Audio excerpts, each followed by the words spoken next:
একবার আসলো মহারাষ্ট্রে, ওরা মারাঠা, বোম্বের কাছে। ওরা আসছে চৈত্র মাসে আসছে। আমরা ভক্তদের ফল মূল মিষ্টান্ন লুচি এগুলো দিলাম। এইরকম 8-10 জন আসছে, আমার পাশে বসছে।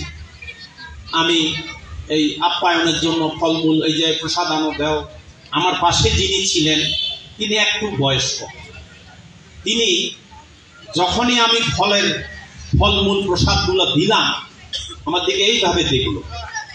তা আমি কত বুঝি নাই।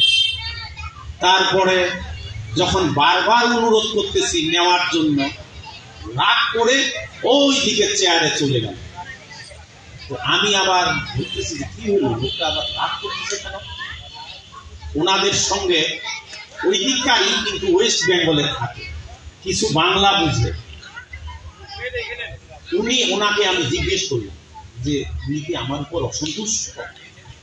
অসন্তুষ্ট মানে আপনার উপর উনি আগুন হয়ে গেছে। কেন আগুন হইল, কি অপরাধ? আপনি যে ফলমূল দিচ্ছেন, ফলমূল দিলে তো আর ভালো, পূজা প্রসাদ দিলে মানুষ তো ভক্তি ভরে নিবে। আপনি জানেন আজকে রামনবমীতে যে আহার করবে, উপবাস থাকবে না, ওর তো মহানরক বাস। আপনি তো ওকে মহানরকে ফেলার বুদ্ধি করছেন। আপনি এগুলা কোন কাম করতে গেছেন? আমি আর কি, আপনারা কয়টা লোক রামনবমী করেন বলেন দেখি? ওদের হিসাবে আমরা নরকে যায় বসে আছি, আর আমাদের হিসাবে ওরা নরকে যায় বসে আছে। আমাদের সনাতন ধর্মটা কেউ যদি বলে এইটাই ঠিক, আপনি গীতাটাই দেখেন তো। আপনি যখন কর্মযোগ করতেছেন তখন বলা হচ্ছে নিষ্কাম কর্ম করে অনাসক্ত ভাবে তুমি মোক্ষ লাভ করবে। আবার ধ্যান যোগ যখন করছেন, শ্রদ্ধাবান লভতে জ্ঞানম, এটা জানেন আপনারা 39 নম্বর শ্লোক, যে জ্ঞানীরা মোক্ষ লাভ করবে।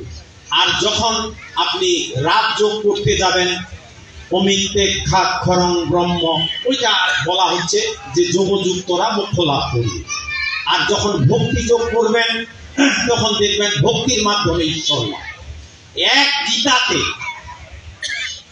জ্ঞান যোগের মাধ্যমে ঈশ্বর লাভ, এক গীতাতে কর্মযোগের মাধ্যমে ঈশ্বর লাভ, এক গীতাতেই ভক্তি যোগের ঈশ্বর লাভ, এক গীতাতেই রাজযোগের মাধ্যমে ঈশ্বর লাভ।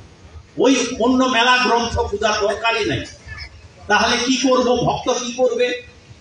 ভক্ত এই যে আপনারা আসছেন, যারা উত্তর দিকের মানুষ তারা দক্ষিণে আসছেন, যারা দক্ষিণের মানুষ তারা উত্তর দিকে